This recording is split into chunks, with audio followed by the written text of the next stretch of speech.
දරුවනේ පින්වතුනේ රහසේ අකපව්කම් කළාට විපාකී ප්‍රදර්ශනය කරන්න වෙනවා. ඒක වහන්න බෑ.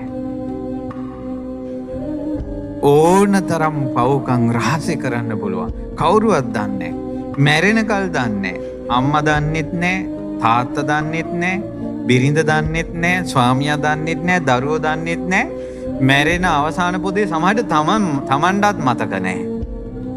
විපාක ඉදිරියේ ප්‍රදර්ශනය කරනවා උඹ මෙහෙම කළා කියලා. ඊට පස්සේ මොකද වෙන්නේ? කන් ඇහේ නැති කර්මයක් එයා කළා තියෙනවා නම් බීරෙක් විදිහට උපදිනවා. අම්මට තාත්තට අතපය දික් කරලා අනිත් අයට වකුටු අතපය වකුටු කරලා විකාර කරලා ඒ කර්ම කළා තිබ්බොත් අතපය වකුටු වෙලාම උපදිනවා. නුඹ මේ කර්මය කළා ප්‍රදර්ශනය කරනවා. ප්‍රදර්ශනය කරනවා කර්ම විපාකේ. කර්මය කරනකොට හැංගිලා කරනවා. හැංගෙන්න පුළුවන් කර්මය විපාකේ ප්‍රදර්ශනය කරන්න වෙනවා. අපි සියලු දෙනා කර්ම විපාක ප්‍රදර්ශනය කර කර ඉන්නේ දැන්.